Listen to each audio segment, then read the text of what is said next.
মুখের থেকে ওনার বিড়ি সরে না। আজকে 30 বছর ধরে আমনে সুন্নি ওহাবি আমনে বুঝান। মিয়া মন্ডা সাইডটা যাই গাড়ি থুইয়া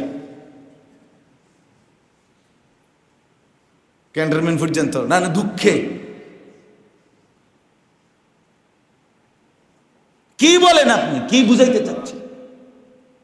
চেহারা সুরতের মধ্যে দাড়ি নাই, আপনি বুঝাইছেন সুন্নি ওহাবি।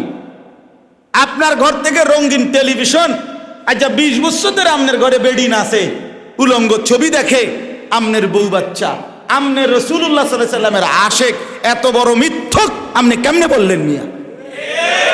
মিথ্যাবাদী। তুমি কিসের রাসূলুল্লাহ সাল্লাল্লাহু আলাইহি সাল্লামের আশেক বেটা?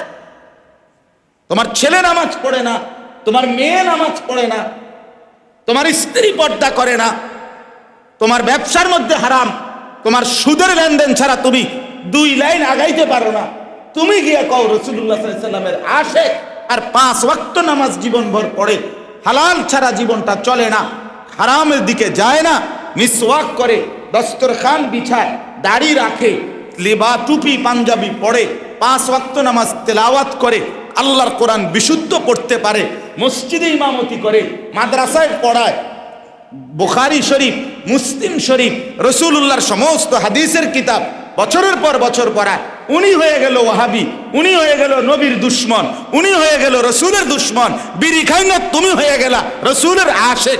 এত বড় জালেম, এত বড় জুলুম কেমনে করলাম? চালিত সে তাকে অদেখা না দেখেও তার প্রতি তার একটা ভালোবাসা, মহব্বত, শ্রদ্ধা, আন্তরিকতার জন্ম নেয়। চেয়ারম্যান সাহেবের কাছে গেছে লোকটা, তো উনি দেখলেই বলে, নাম শুনে, ও আচ্ছা আচ্ছা আপনি আশরাফি সাহেব, আপনার কথা তো আমার অনেকেই বলছে, অনেক সময় বলে, আপনার কথা অনেক শুনছি। এই যে যদি দেখে নাই, কিন্তু না দেখার পরেও আন্তরিকতা কি হয়? জন্ম। তো নবী সাল্লাল্লাহু আলাইহি সাল্লাম হাসরের ময়দানেও ওই উম্মতদেরকে দেখে বলবেন, আচ্ছা তুমি, ফেরেশতারা তো প্রায় তোমার নাম আমার কাছে বলতো, ও তুমি সেই আনিস, মাশাআল্লাহ। আচ্ছা যদি নবী সাল্লাল্লাহু আলাইহি সাল্লাম এটা বলে হাসরের ময়দানে, কেমন মজাটা হইবে? ওই লোকটা কি পরিমাণ খুশি হবে, হায় হায় করছি কি কামটা করলাম, যদি আরো পড়তাম, যদি আরো পড়তাম। এই জন্য বাপ কোনোভাবেই দুরূদ শরীফ অনুষ্ঠান সর্বস্ব না। এটা আসলেই এটা পক্ষপাত অথবা কাউকে আঘাত করা, কাউকে ছোট করা, কসম আল্লাহ এইটার উদ্দেশ্যে বলতেছি না, কোনো কাউকে প্রতিপক্ষ বানানোর জন্য না।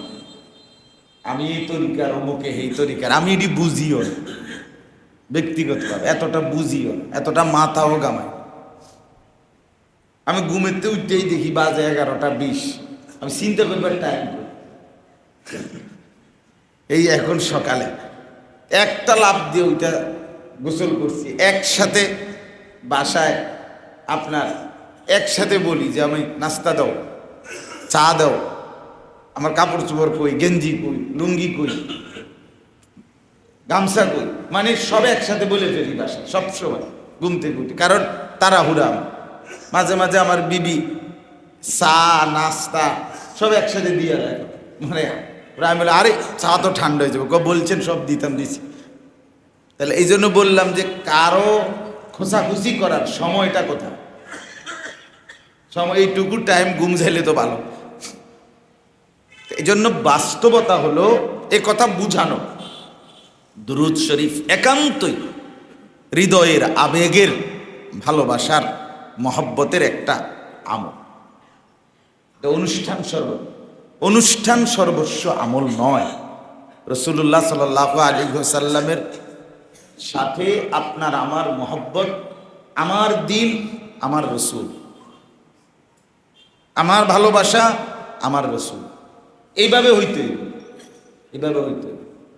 উনি 3 বার পড়ছে দেখে আমি গুন্না 3 বার বলবো, জি না, আপনার চাইতে আমি বেশি ভালোবাসি, অথবা আপনি আমার চাইতে কি করেন, বেশি ভালোবাসেন। গুনে গুনে হইলে হবে নাকি? ভালোবাসায় গুনতে নাই। আমার শায়েখ আল্লামা মুফতি মুশতাকুর নবী সাহেব হুজুরে আমি একবার জিজ্ঞাইছিলাম যে হুজুর, আমি যখন থেকে উনারে দেখছি তখন থেকেই দেখি উনি প্রতি বছরই হজেও যায়, উমরায়ও যায়, প্রত্যেক বছর। তা আমি বললাম একদিন যে হুজুর, আল্লাহর ঘরে এই পর্যন্ত কয়বার গেছেন হজ উমরার সফরে? তো হুজুর আমারে বলছে, মৌলানা, দারুণ কথা, মৌলানা শ্বশুর বাড়িতে কয়বার গেছে কেউ কি গুনে যায়? আপনারা কি বলেন তো, কে কয়বার গেছেন শ্বশুর বাড়িতে? গুনছেন? এটা এটা গুনার বিষয় কোনো? কইতে এটা কি গুনতে হয়? ভালোবাসার জায়গায় কি আর গুনাগুনি আছে এখানে? হ্যাঁ, স্ত্রীকে কয়বার ভালোবাসছেন গুনছেন নাকি? মাকে কয়বার ভালোবাসছেন গুনছেন? এটা তো আল্লাহর ঘরের জিয়ারত, রসুল পাক সাল্লাল্লাহু আলাইহি ওয়াসাল্লামের রওজায়ে আতহারের জিয়ারত, এটা গুনবেন কেন? আমি মোট 16 বার হজ করেছি। তো কি 16 বার হজ করেছেন, 18 বার উমরা করেছি, তো এরপরে বাদ, এবারে শেষ, কোর্স আদায় হয়ে গেছে। বলেন এমন কোনো সংখ্যা আছে যে? এই জন্য বললাম এটা সংখ্যা না, এটা ভালোবাসা, এটা মহব্বত, এটা মহব্বত, এটা আল্লাহ তাআলার মহব্বত, রসুল পাক সাল্লাল্লাহু আলাইহি সাল্লামের মহব্বত। এই জন্য আপনাদের কাছে অনুরোধ করলাম, দুরূদ শরীফ পড়তে হবে, এটাকে আমল বানাইতে হবে, অনুষ্ঠান না। আমার কথাটা বুঝছেন নি আপনারা? দুরূদ শরীফটাকে কি বানাইতে হবে? আমল বানাইতে হবে। এটা আপনার আমল। আমল কেউ শুনে নাই, কেউ দেখে নাই, কেউ বোঝে নাই, কেউ বুঝার কি দরকার? আপনি হেতেরেনি বুঝানে লেগে দুরূদ শরীফ পড়ছেন মিয়া, কেউ বুঝবে কেন? কেউ শুনতে হবে কেন? আপনি কখনো রাতে পড়বেন, কখনো দিনে পড়বেন, কখনো হাঁটতে হাঁটতে পড়বেন, কখনো বসতে বসতে পড়বেন, কখনো গাড়িতে বসে পড়বেন। আপনার ভালোবাসা বাড়বে, রাসূলুল্লাহ সাল্লাল্লাহু আলাইহি সাল্লামের দুরূদ শরীফও বাড়বে, দুরূদ শরীফও বাড়বে, ভালোবাসাও, মহব্বতও বাড়বে। আমরা হাদিসে পড়ছি, এক সাহাবী নবী সাল্লাল্লাহু আলাইহি সাল্লামকে জিজ্ঞেস করছে, ইয়া রাসূলুল্লাহ সাল্লাল্লাহু আলাইহি ওয়াসাল্লাম, আমি যদি আমার মৌলিক ফরজ ওয়াজিব ইবাদতের পরে যেটুকু অবসর পাই, ওই অবসর সময় যদি 3 ভাগের 1 ভাগ আপনার উপরে দুরূদ পড়ি, কেমন হবে? নবী সাল্লাল্লাহু আলাইহি সাল্লাম বলেন, অনেক উত্তম হবে, চাইলে তার চাইতে বেশি পড়তে পারে। উনি বললেন, ইয়া রাসূলুল্লাহ, তাইলে আমি যদি অর্ধেক আমার অবসর সময়টাকে অর্ধেক করে বাকি তাসবিহ তেলাওয়াত এগুলো পড়মু অর্ধেক, আপনার উপরে দুরূদ শরীফ, মনে করেন আমার অবসর 2 ঘন্টা, কথার কথা, তাহলে 1 ঘন্টা পড়মু দুরূদ শরীফ, আর 1 ঘন্টা তেলাওয়াত তাসবিহ অন্য নেক আমল, নফল আমল। এটা কেমন হবে? নবী সাল্লাল্লাহু আলাইহি ওয়াসাল্লাম বললেন, অনেক উত্তম হবে, চাইলে তুমি তার চাইতে বেশি পড়তে পারো। এই সাহাবী বললেন, ইয়া রাসূলুল্লাহ সাল্লাল্লাহু আলাইহি ওয়াসাল্লাম, আমি যদি আমার অবসরের পুরাটা সময় আপনার উপরে দুরূদ পড়ি, তাইলে কেমন হবে?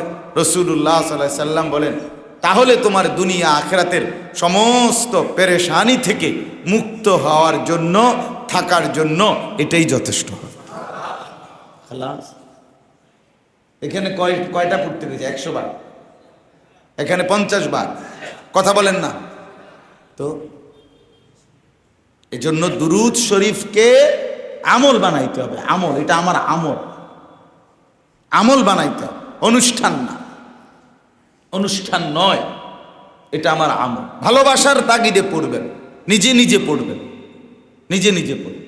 মদিনায়, মদিনায় যারা থাকে, মদিনা শরীফ, আপনারা যারা হয়তো সাধারণ, যারা আরবি বোঝেন না, আপনারা তো বুঝতেন না বিষয়টা, কিন্তু আমরা তো দেখছি বারবার, আরবের মদিনার সমস্ত ব্যবসায়ী, সমস্ত মানুষ বলা যায়, যেই কোনো কথার আগে পিছে, বেচা কিনার ক্ষেত্রে, চলা ফেরার ক্ষেত্রে, একটু থেকে একটু নড়াচড়ার ক্ষেত্র, বারবার দুরূদ শরীফ পড়ে, দুরূদ শরীফ পড়ে। আরো আশ্চর্য শুনেন, আমি নিজ চোখে বহুবার দেখছি মদিনায়, একটু থেকে একটু কাস্টমারে আর দোকানদারে মনে করেন একটু থেকে একটু 19-20 হয়েছে, দামাদামি তর্ক, আপনার মাল কিনা লইয়া, সাথে সাথে যদি একজন বলে, মানে কেউ একজন সাল্লি আলা মুহাম্মদ, রাসূলের উপরে দুরূদ পড়ো, একদম মনে যেন আগুনে পানি ঢেলে দিছে, হাতে একবারে চুপ, একের কথাই কয় না, মাতে নাই, সাথে সাথে আল্লাহুম্মা সাল্লি আলা মুহাম্মদ ওয়া আলা আলি মুহাম্মদ, মানে দুরূদ শরীফ পড়ে, আর কোনো মুলামুলিও নাই, কোনো ঝগড়াঝাটিও নেই, একেবারে যেন আগুনে কি দিয়ে দিছে, পানি দিয়ে দিছে। এমন আসরে মদিনায় আমি অনেক দেখছি। তাইলে বলে মদিনা শরীফে গাড়ির পিছনে এই এটা কি কয়, লিফটে যে ওঠে, এটার ভিতরে, লিফটের ভিতরে স্টিকার, গাড়ির পিছনে বিভিন্ন জায়গায় স্টিকার লাগানো আছে, বিভিন্ন বিল্ডিংয়ে, বিভিন্ন জায়গা বহু দেখছি লেখা আছে, হ্যাঁ, আপনি হাল সাল্লাইতা আলান নবী আল ইয়াউম, আজকে কি আপনি রাসূলুল্লাহ সাল্লাল্লাহু আলাইহি ওয়াসাল্লামের উপরে দুরূদ পড়েছেন? মনে করেন আপনি কি দুরূদ শরীফ পড়ছেন আজকে? তো এটা যেই দেখে আল্লাহুম্মা সাল্লি আলা মুহাম্মদ ওয়া আলা আলি, মানে একবার কি পড়ে ফেলে, দুরূদ শরীফ পড়ে ফেলে। এইবার ওই এখন ইদানিং দেখেন না আমাদের বাংলাদেশে বিভিন্ন জায়গায় জায়গায় সুবহানাল্লাহ, আলহামদুলিল্লাহ এগুলা লাগায়, হ্যাঁ, বিভিন্ন গাছে, রাস্তায় কতখানে লাগায়, ভালোবেসে কেউ দেখলো তো সে একটাবার হইলো পড়ে ফেললো সুবহানাল্লাহ, তার আমল নামায় একটা উহুদ পাহাড় পরিমাণ নেকি জমা হয়ে গেল, জান্নাতের মধ্যে একটা খেজুরের গাছ লাগানো হয়ে গেল। 100 বার হইলে 100 গোলাম আজাদের সওয়াব হয়ে গেল। সুবহানাল্লাহ, সুন্দর করে কইতে বাবা,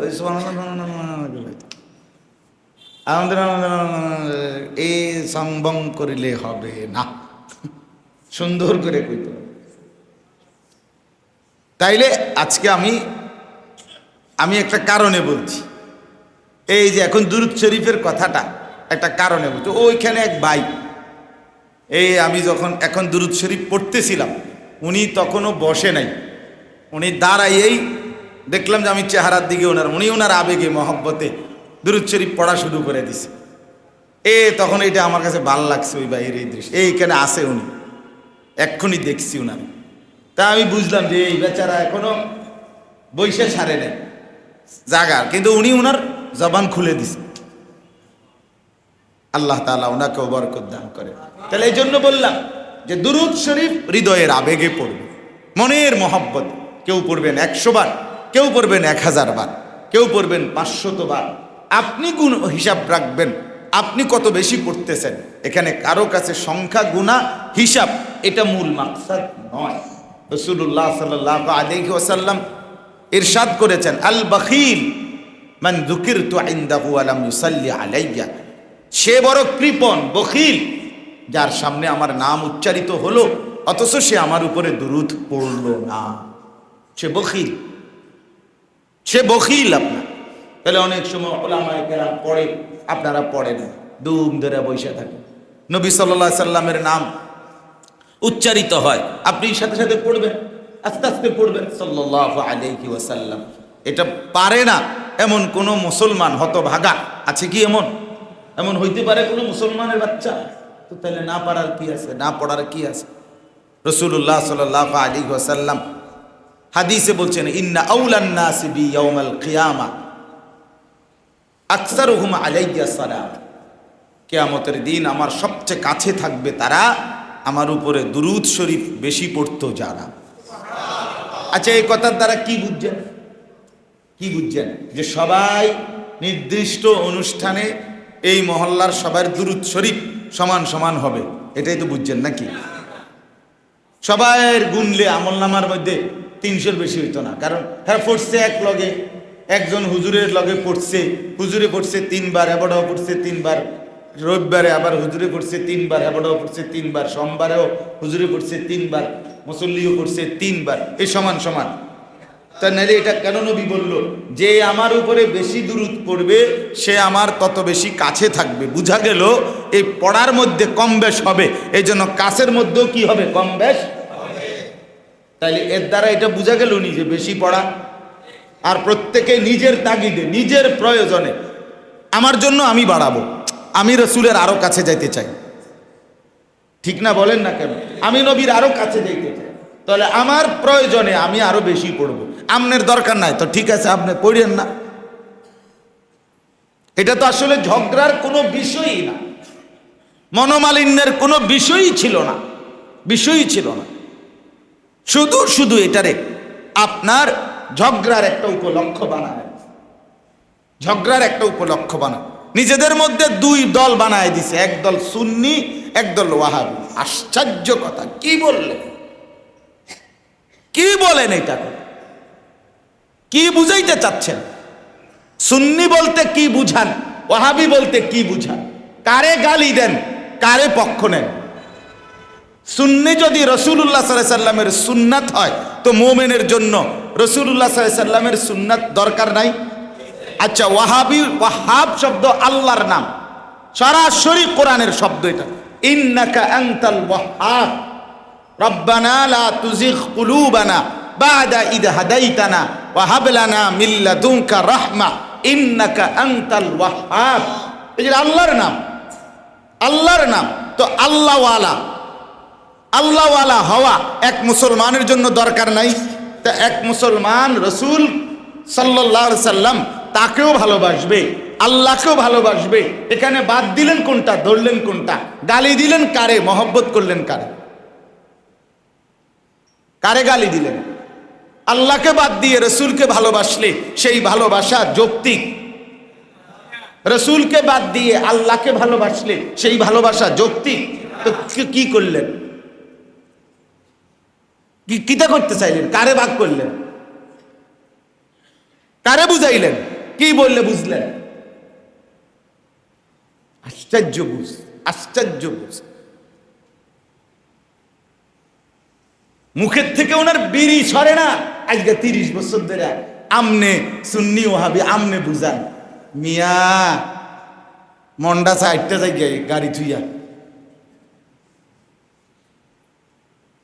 ক্যান্টনমেন্ট পর্যন্ত, না না দুঃখে। কি বলেন আপনি, কি বুঝাইতে চাচ্ছেন? চেহারা সুরতের মধ্যে দাড়ি নাই, আপনি বুঝাইছেন সুন্নি ওয়াহাবি। আপনার ঘর থেকে রঙিন টেলিভিশন, আচ্ছা 20 বছর ধরে আমনের ঘরে বেডিন আছে, উলঙ্গ ছবি দেখে, আমনের বউ বাচ্চা, আমনের রাসূলুল্লাহ সাল্লাল্লাহু আলাইহি সাল্লামের আশেক, এত বড় মিথ্যক আপনি কেমনে বললেন মিয়া? মিথ্যাবাদী। তুমি কিসের রাসূলুল্লাহ সাল্লাল্লাহু আলাইহি সাল্লামের আশেক বেটা? তোমার ছেলে নামাজ পড়ে না, তোমার মেয়ে নামাজ পড়ে না, তোমার স্ত্রী পর্দা করে না, তোমার ব্যবসার মধ্যে হারাম, তোমার সুদের লেনদেন ছাড়া তুমি 2 লাইন আগাইতে পারো না, তুমি গিয়ে কও রাসূলুল্লাহ সাল্লাল্লাহু আলাইহি সাল্লামের আশেক, আর 5 ওয়াক্ত নামাজ জীবনভর পড়ে, হালাল ছাড়া জীবনটা চলে না, হারামের দিকে যায় না, মিসওয়াক করে, দস্তরখান বিছায়, দাড়ি রাখে, লিবা টুপি পাঞ্জাবি পড়ে, 5 ওয়াক্ত নামাজ তেলাওয়াত করে, আল্লাহর কোরআন বিশুদ্ধ পড়তে পারে, মসজিদে ইমামতি করে, মাদ্রাসায় পড়ায়, বুখারী শরীফ, মুসলিম শরীফ, রাসূলুল্লাহর সমস্ত হাদিসের কিতাব বছরের পর বছর পড়ায়, উনি হয়ে গেল ওয়াহাবি, উনি হয়ে গেল নবীর দুশ্মন, উনি হয়ে গেল রসুলের দুশ্মন, বিড়ি খাই না তুমি হয়ে গেলা রসুলের আশেক। এত বড় জালেম, এত বড় জুলুম কেমনে করলাম? এটা কেমনে বলবা হাসরের ময়দানে? আরে কেমনে দাঁড়াইবা হাসরের ময়দানে? কেমনে টিকবা মিয়া? কি দুধা বন খাওন দুনিয়া? হাসরের ময়দান কি বন রুড়ি? কথা বলেন না কেন? হাসরের ময়দান চা দিয়ে বন দিয়ে বিদেগে খাওয়া কিতা বুট মুড়ি কিতা? কি ভাবছেন বিষয়? কি তামাশা মনে করছেন এটা? আশ্চর্য কথা, ধাক্কা ধাক্কি করে। দয়া করে জন্য মেহেরবানি করে বুঝতে শিখেন, বুঝতে শিখেন, নিজের ভালো বুঝেন, নিজের আখিরাত সুন্দর করেন, নিজের আখিরাত সুন্দর করেন, জিন্দেগি সুন্দর করেন, হায়াত কাজে লাগান। ইয়া আইয়ুহাল্লাযীনা আমানুস্তাজীবু লিল্লাহি ওয়ালির রাসূল ইদা দাআকুম লিমা ইউহয়িকুম। এই যে কোরআনে আল্লাহ, হে ঈমানদার মুমিনগণ, আল্লাহ এবং তার রাসূল যখনই ডাকে সাথে সাথে সাড়া দাও। ইস্তাজিবু লিল্লাহি ওয়ালির রাসূলি ইদা দাআকুম, আল্লাহ বলেন আমি আল্লাহ যখন ডাক দেই সাথে সাথে সাড়া দাও, আমার রাসূল যখন ডাক দেয় সাথে সাথে সাড়া দাও। যদি আল্লাহ রাসূলের ডাকে তৎক্ষণাৎ সাড়া দিতে পারো হবেটা কি? আল্লাহ বলেন লিমা ইউহয়িকুম, তাইলেই তুমি জীবন পাবে, তাইলেই তুমি হায়াত পাবে, তাইলেই তোমার বেঁচে থাকার সার্থকতা মিলবে। তাহলেই বেঁচে আছে ওই মানুষ, জীবিত ওই মানুষ বেঁচে আছে, তারই জীবন শুধু মানুষের জীবন যে আল্লাহ এবং তার রাসূলের ডাকে সাড়া দেয়। বাকিটা কোনো জীবন না, ওইটা বাকিটা প্রাণী হইতে পারে, হাইওয়ান হইতে পারে, মানুষ হইতে পারে, মুসলমান হইতে পারে না। আল্লাহ বলছেন লিমা ইউহয়িকুম, কেননা আল্লাহর ডাকে সাড়া দেওয়ার মধ্যে তোমাদের হায়াত, রাসূলের ডাকে সাড়া দেওয়ার মধ্যে তোমাদের হায়াত, জীবন, জীবন বেঁচে থাকার সার্থকতা, মানুষ পরিচয়ের সার্থকতা আল্লাহর ডাকে সাড়া দেওয়া, রাসূলুল্লাহ সাল্লাল্লাহু আলাইহি ওয়াসাল্লামের ডাকে সাড়া দেওয়া, এটা জীবনের সফলতা। এই জন্য বাপ আমার, আমি আসলে এই প্রসঙ্গ বলার কোনো ইচ্ছা ছিল না, ওই এক ভাইয়ের দুরূদ শরীফের জজবা আমার জজবা উঠাই দিছে। মূলত আমি তো হজ্জের উপরে কথা বলার জন্য আয়াত করছি, কিন্তু আমি বলতে চাইলাম এ কথা, দুরূদ শরীফ পড়বেন দিল দিয়ে, বলেন ইনশাআল্লাহ। পড়েন আল্লাহুম্মা সাল্লি আলা মুহাম্মদ ওয়া আলা আলি মুহাম্মদ কামা সাল্লাইতা আলা ইব্রাহিম ওয়া আলা আলি ইব্রাহিম ইন্নাকা হামিদুম মাজিদ। আল্লাহুম্মা বারিক আলা মুহাম্মাদিন ওয়া আলা আলি মুহাম্মদ কামা বারাকতা আলা ইব্রাহিম ওয়া আলা আলি ইব্রাহিম ইন্নাকা হামিদুম। নবী সাল্লাল্লাহু আলাইহি সাল্লামের কত কত আশেক ছিল এমন যারা মদিনার রওজা পাকের সামনে দুরূদ শরীফ পড়বে, সালাম পেশ করবে, তো আল্লাহর নবী সাল্লাল্লাহু আলাইহি সাল্লাম সরাসরি তাদের সালামের জবাব দিছেন, তারা নিজ কানে শুনতে পাইছে। এমন অসংখ্য বুজুর্গদের জীবনী আছে, কি পরিমাণ ভালোবাসা নিয়ে পড়ছে, কি পরিমাণ। আমরা পিছনের জীবনের এক বুজুর্গের জীবনী প্রসিদ্ধ আছে, যিনি রাসূলুল্লাহ সাল্লাল্লাহু আলাইহি সাল্লামের জন্য কবিতা লিখছে, সে আর রওনা দিছে মদিনা শরীফ, রওজা পাকের সামনে নবীজির সামনে দাঁড়াইয়া পড়বে। ওই সময়কার বাদশাকে আল্লাহর নবী সাল্লাল্লাহু আলাইহি সাল্লাম স্বপ্নে দেখাইয়া বলছে, ওরে বাধা দে, ওরে ঢুকতে দিও না, ওরে রওজার মধ্যে মদিনায় আসতে দিবা না। বলছে ইয়া রাসূলুল্লাহ, কেন? বলছে সে এমন আশিকানা কবিতা লিখছে আমার জন্য, ওই যদি ওইখানে আমার সামনে এইসব পড়ে, এটা আমি রাসূল তাকে সরাসরি সাক্ষাৎ না দিয়া পারবো না, ওরে আসতে বানা কর। আচ্ছা বলেন এটা কি কি বিষয়? এক গ্রাম্য বেদুইন, সাধারণ বেদুইন মানে আরাবি, একেবারে আলাভোলা গ্রাম্য মানুষ, রাসূলুল্লাহ সাল্লাল্লাহু আলাইহি সাল্লামের রওজায়ে আতহারের সামনে, নবীজির রওজা শরীফে ইন্তেকালের পরে আইসা নবীজির কবরের পাশে বসে একটা কবিতা শের পড়ছিল। সেই শের রাসূলুল্লাহ সাল্লাল্লাহু আলাইহি সাল্লামের এতটা পছন্দ হয়েছিল, ওই জামানার শ্রেষ্ঠ বুজুর্গকে আল্লাহর নবী স্বপ্নে দেখাইয়া বলছে, তুমি তারে বইলো আমি আল্লাহর কাছে তার জন্য তার মাগফিরাতের সুপারিশ করছি, আল্লাহ তারে মাফ করে দিছে। এখনো সেই শেরটা হুবহু এখানে স্বর্ণের অক্ষর দিয়া রাসূলুল্লাহ সাল্লাল্লাহু আলাইহি সাল্লামের রওজা যেখানে সালাম দেয় হাজী সাবরা মদিনায়, ওই দুই খুঁটি, এরকম দুইটা খুঁটি, এই খুঁটির মধ্যে এরকম ঘুরাইয়া লেখা আছে, এখনো লেখা আছে।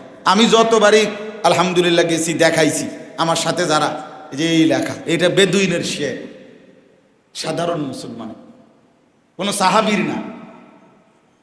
ইয়া খায়রা মান দুফিনাত বিল কা'i আ'যামুহু ফাতাবা মিন তিবিহিন্নাল কা'উ ওয়াল আকাম নাফসিল ফিদাউ লিকবরিন আনতা সাকিনুহু ফীহিল আফাফু ওয়া ফীহিল জুদু ওয়াল কারাম এই শের।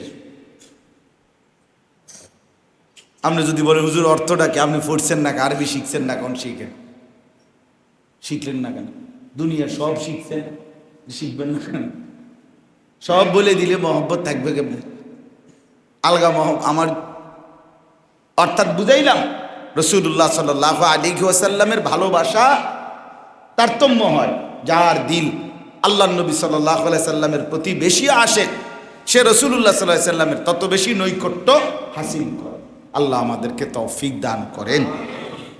যাই হোক, আমি আজও এখনো বলতেছি, কাউকে প্রতিপক্ষ মনে করে বলি না, আমি শুধু এটা বলছি আপনার জবান যেন রাসূলুল্লাহ সাল্লাল্লাহু আলাইহি সাল্লামের দুরূদ শরীফ বেশি বেশি পড়ে, সংখ্যা গুণেও না, অনুষ্ঠান হিসাবেও না, মহব্বত হিসাবে। কি হিসাবে বলেন? ভালোবাসা হিসাবে, আমল হিসাবে। আমল, দুরূদ শরীফকে আমল বানান, অনুষ্ঠান নয়। এ কথাটা কইতেইব সবাই। কন কি কইছি? কন কি নয়? আমল বানান, এটা আমল বানান, এটা আমার আমল। তো কোরআনুল কারীম তেলাওয়াত এটা অনুষ্ঠান, এটা আমল। সারাক্ষণ আল্লাহ তাআলার জিকির করা এটা কি আমল না অনুষ্ঠান? তো এটাও আমল। কথাটা বুঝছেন কিনা? এটাও কি তাইলে আমল? এটা আমল। তাহাজ্জুদ এটা অনুষ্ঠান, এটা আমল। আওয়াবিন এটা অনুষ্ঠান, এটা আমল। ইশরাক এটা অনুষ্ঠান, এটা আমল। আমল কিনা বলেন না? তো এই সব যদি আমল হয়, তো রাসূলুল্লাহ সাল্লাল্লাহু আলাইহি সাল্লামের দুরূদ শরীফ অনুষ্ঠান করে পড়তে হইব কেন? আর এটা না পড়লে গালি শুনতে হবে কেন? অনুষ্ঠান না করলে গালি দিবেন কেন? মন্দ বলবেন কেন? এটা জিজ্ঞাসা করতে পারেন। আপনি আমারে নবীর দুশ্মন অমুক সময় বলবেন, যদি আপনি জিজ্ঞাসা করেন আমারে কসম কইরা, আমারে জিগান যে হুজুর আপনি রাসূলুল্লাহ সাল্লাল্লাহু আলাইহি সাল্লামের উপরে দুরূদ পড়েননি, আমি আল্লাহর কসম কইরা কাবার দিকে ফিরা বলবো আমি আমার রাসূলের উপরে প্রতিদিন নিয়ম মাফিক আমার শায়েখের ওজিফা হিসাবে দুরূদ শরীফ পড়ি। রাসূলুল্লাহ সাল্লাল্লাহু আলাইহি সাল্লামের নাম বয়ানে, চলতে ফিরতে বসতে কিতাবে রাসূলুল্লাহ সাল্লাল্লাহু আলাইহি সাল্লামের নাম বললে দুরূদ শরীফ পড়ি, তা আমি নবীর দুশমন হব কেন? কথা বলেন না কেন? আমি পড়ি তো মিয়া, আমি তো পড়ি। আমাদের শায়েখের আমলের মধ্যে 6 তাসবির মধ্যে তো দুরূদ শরীফ 100 বার আছে। এটা তো লাজেম আমল। আমাদের শায়েখের যে আমল তাসবিহ নির্ধারণ করে দেওয়া আছে, ও আমল হিসাবে কোন পীর সাহেবের মুরিদের কাছে, মুরিদরে কোন পীর সাহেব নির্ধারিত কিছু ওজিফা দেয় না? তো আমাদেরও তো নির্ধারিত ওজিফা আছে, আমরাও তো শায়েখের হাতে বায়া। তো সেই আমলের মধ্যে 6 তাসবির মধ্যে সুবহানাল্লাহ 100 বার, আলহামদুলিল্লাহ 100 বার, আল্লাহু আকবার 100 বার, লা ইলাহা ইল্লাল্লাহ 100 বার, আস্তাগফিরুল্লাহ 100 বার, সাল্লাল্লাহু আলাইহি ওয়াসাল্লাম দুরূদ শরীফ 100। প্রতিদিন সকালে 600, সন্ধ্যায় 600 কমপক্ষে। এর বেশি পড়লে আরো ভালো। দুরূদ শরীফ পড়বে না কেন? সকালে 100 বার দুরূদ শরীফ, সন্ধ্যায় মাগরিবের পরে 100 বার দুরূদ শরীফ। আল্লাহর নবী সাল্লাল্লাহু আলাইহি সাল্লামের যে উম্মত নিয়মিত পড়ে, সে নবীর দুশমন, সে রাসূলুল্লাহ সাল্লাল্লাহু আলাইহি সাল্লামের দুশমন। প্রতিদিন 200 বার দুরূদ শরীফ পড়ার পরেও সে দুশমন হয়ে গেল। আপনি কি তা করেন? কেমনে? আপনি কি বাত খান? আপনি কি বলেন? আপনি আল্লাহ আমাদেরকে বুঝ দান করেন। চলেন সূরা হজ, এই সূরার 26 নম্বর আয়াত তেলাওয়াত করেছি। মূলত আমি গত জুম্মার আগের জুমায় বলেছিলাম যে সূরা হজ থেকে হজের আলোচনাটা আপনাদেরকে শোনাবো, কিন্তু শুরুতে প্রথম 2 আয়াত আপনার তরজমা শুনাইছিলাম যে এই সূরায় আল্লাহ তাআলা হজ্জের আলোচনা, আল্লাহর ইবাদতের আলোচনা শুরু করছেন। ও ভাই, ওই ভাইদেরকে এই কদ্দুর জায়গা দেন না, এই যে দরজার কাছের যে জায়গা কদ্দুর হাওলাত দেন, ওনারা পরে যাইবে গা। না না, আপনারা বসতে বললে বলছি, এখানে জায়গা দিতে বলছি আপনাদেরকে। একটু চাপাইয়া ওইখান দিয়ে 2-3 জন লাইন ভাঙ্গিয়া বসে, মাশাআল্লাহ। বাকি যারা পরে বইছে না, আপনারা সসম্মানে উপরে চলে যাবে না, আগের ওয়ালা করে জায়গা দিয়ে ছেড়ে দিয়ে। মূলত একটা মাসালা আছে, মাসালাটা হইল জুমার দিন, এই জুম্মার দিন এরকম গোল হইয়া বসা সুন্নতের খেলাফ। বুঝিনি? মানে এমন ওয়াজ মাহফিলে আমরা যেরকম কাতার ভাঙ্গা গোল হইয়া বসি না, এইটা সুন্নতের খেলাফ। শুধু কিসের দিন? জুমার দিন। এই জন্য আমি গোল করি না আর কি। নাহলে তো এটা আরো যদি আমরা বলি যে আমরা সাফাইয়া কাতার ভাঙ্গা বসেন আর নওজোয়ান ছেলেরা উপরে চলে যাবেন, কিন্তু এটা মাসআলাগতভাবে সুন্নতের খেলাফ। চলেন, এই জন্য বলতেছিলাম। তো এই সূরায়ে হজ, এই সূরার ২৬ নম্বর আয়াত থেকে একেবারে ৩৭ নম্বর আয়াত পর্যন্ত প্রায় ১২টি আয়াত হজ এবং কোরবানি সম্পর্কে আল্লাহ তাআলা অত্যন্ত গুরুত্বপূর্ণ আলোচনা করেছে। এইগুলোর তর্জমা শুনলে ইনশাআল্লাহ আমাদের উপকার হবে। আমরা একটু শুনতে থাকি, পুরাটা না হলো যে দূর হয়, আবার সামনের জুমায় চেষ্টা করব ইনশাআল্লাহ। মাঝে মধ্যে মিস হয়ে যায়, আসলে আমি কিছু না কিছু কোনো না কোনো ঝামেলায় থাকি, এই জন্য মিস হয়। আল্লাহ তাআলা হযরত ইব্রাহিম আলাইহিস সালামের মাধ্যমে আল্লাহর ঘর কাবা পুনর্নির্মাণ করেছিলেন। সর্বপ্রথম তাফসীরের মধ্যে আছে আল্লাহ তাআলা আদম আলাইহিস সালামকে জান্নাত থেকে পৃথিবীতে পাঠানোর পূর্বে আল্লাহ তাআলা ফেরেশতাদের মাধ্যমে আল্লাহর ঘর কাবা নির্মাণ করিয়েছিলেন। এরপরে আদম আলাইহিস সালামের মাধ্যমেও আল্লাহ তাআলা আল্লাহর ঘর কাবা নির্মাণ করাইছিলেন। এরপরে নূহ আলাইহিস সালামের জামানা পর্যন্ত আল্লাহর ঘর এভাবেই ছিল। নূহ আলাইহিস সালামের মহাপ্লাবন, বন্যা যে সময় হয়েছে মানুষদের, এই মহাপ্লাবনের সময় কাবা ঘরের ভিত্তি ধসে গেছে। তো এরপরে আর দীর্ঘদিন যাবৎ কোনো সংস্কার হয় নাই, পুনর্নির্মাণ হয় নাই। অতঃপর ইব্রাহিম আলাইহিস সালামের মাধ্যমে আল্লাহ তাআলা ওনার ছেলে ইসমাইল সহ কাবা ঘরের ভিত্তি, কাবা ঘরের পুরা প্রাচীর, চারদিকের দেয়াল, অর্থাৎ পুরা ঘরটা আবার পুনরায় ইব্রাহিম এবং ইসমাইলের মাধ্যমে আল্লাহ তাআলা নির্মাণ করাইছিলেন। তো এরপরে নির্মাণ করিয়ে আল্লাহ তাআলা ইব্রাহিম আলাইহিস সালামকে এই ঘরকে কেন্দ্র করে 3টা কথা বলছেন যে আপনি 3টা কাজ করবেন। এখন কাকে বলছেন? ইব্রাহিম আলাইহিস সালাম। কে বলছেন? আল্লাহ তাআলা। তো যখন ইব্রাহিম আলাইহিস সালামকে আল্লাহ তাআলা অনুমতি দিলেন ঘর পুনর্নির্মাণের জন্য, এখন ঘরটার দৈর্ঘ্য কদ্দুর, প্রস্থ কদ্দুর, এই পুরা জায়গাটা তো অনেক দিন হয়ে গেছে, ভবনের উপরের কোনো ওয়াল, ইট আরে পাথর কিচ্ছু নাই। ওই না এটা জানে যে এখানে, কিন্তু ঠিক কদ্দুর বাই কদ্দুর কেমনে হবে এইটা পুরা বিস্তারিত আল্লাহ তাআলা জিব্রাইলের মাধ্যমে আল্লাহ তাআলা ইব্রাহিম আলাইহিস সালামের জন্য সরাসরি নির্ধারণ করে দিয়েছেন।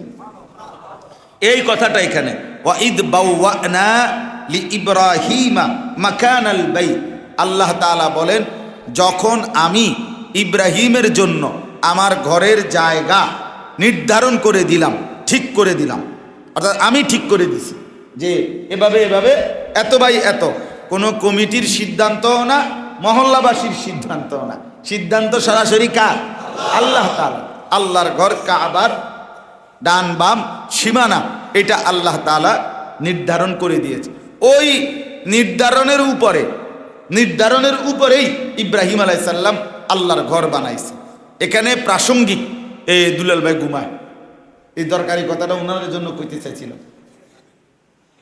না না না, যেই হোক ঘুমান যেত না, সেক্রেটারির চাচা হোক, সুবিধা সদবদর হইত না। আমি শক্ত মানুষ, সোজা হিসাব, আমি কষ্ট বলুন, কষ্ট করে আমি মুসল্লি ঘুমাইবো, আমি এটা মানিনি। আগের থেকে আমার ওই মসজিদেও আমার বয়স্ক মুসল্লিরাও আগের মসজিদে ভয় পাইতো, হুজুরে ঘুম যাইতে দেন, আপনি নামাজের পরে ঘুম যান, আসর ঘুর যান, আমার সমস্যা কি? চলে। তো বলতেছিলাম যে একটা গুরুত্বপূর্ণ কথা হলো, কোনো ব্যক্তি যখন আল্লাহর ইবাদত, আল্লাহর হুকুম পালনের জন্য সর্বোচ্চ ত্যাগ স্বীকার করে, কষ্ট করে আল্লাহর হুকুম পালন করে, তো আল্লাহ তাআলা তাকে দিয়ে বিশেষ পুরস্কার হিসাবে আল্লাহর ঘর বানাইবার তৌফিক দেয়। এই কথাটা বলছি, এটা বলার এইটা হলে ইব্রাহিম আলাইহিস সালাম তাফসীরের মধ্যে আছে, ছোট্টবেলা থেকে মোট প্রায় কোনো বর্ণনায় আছে 30টা, কোনো বর্ণনায় আছে 70টা আল্লাহ তাআলার হুকুমের বড় বড় পরীক্ষা দিয়েছিলেন। পরীক্ষা 30টা পরীক্ষা দিছেন অথবা 70টা পরীক্ষা দিছেন। এই সমস্ত পরীক্ষা আল্লাহ যা নিছেন ছোট্টবেলার থেকে, এটা আমি ইনশাল্লাহ আরেক সময় বলবো, পরীক্ষাগুলো বড় বড় বিশেষ কিছু পরীক্ষার কথা। তো এই সব পরীক্ষা ছোট্টবেলায় থেকেই ইব্রাহিম আলাইহিস সালামের মা মূর্তি পূজা করে, বাবা মূর্তি পূজা করে, তাদের মোকাবেলায় ছোটবেলার থেকেই তিনি তাওহীদের ডাক দিছেন, আল্লাহকে ডাকছেন। নমরুদের আগুনের কুণ্ডলিতে ফেলবার সময় ওনাকে ফেরেশতারা সাহায্য করতে চাইছিলেন, উনি আল্লাহকে ডাক দিছেন।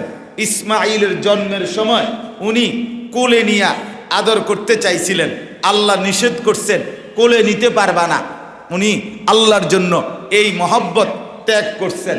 ইসমাইলকে বলছে দূরে পাঠায় দিতে, চোখের আড়ালে, উনি আল্লাহর মহব্বতে এটাও মেনে নিছেন। ইসমাইলকে বলছে গলায় ছুরি লাগাইতে, জবাই করে দিতে, উনি আল্লাহর মহব্বতে এইটাও মেনে নিছেন, গর্দানে ছুরি রাখছেন। এভাবে যখন আল্লাহ আউয়ালু মান ইখতাতানা, সর্বপ্রথম খতনা বোঝেন তো না, পুরুষের যে খতনা করা, এই সর্বপ্রথম খতনা করার হুকুম আল্লাহ তাআলা ইব্রাহিম আলাইহিস সালামকেই দিছিলেন। এর আগে কাউকে খতনার হুকুম দেন নাই, এই প্রথম এটা উনি নিজের খতনা নিজে করাইছেন, কষ্ট করে আল্লাহর হুকুম মানার জন্যে এটা পরীক্ষা দিয়েছেন। সর্বপ্রথম দাড়ি চুল এই পৃথিবীতে সাদা হইছে ইব্রাহিম আলাইহিস সালামের। এর আগে কোনো মানুষের দাড়ি চুল সাদা হইতো না, কালোই থাকতো মৃত্যু পর্যন্ত। ইব্রাহিম আলাইহিস সালামকে দিয়েই আল্লাহ তাআলা এটা করছেন।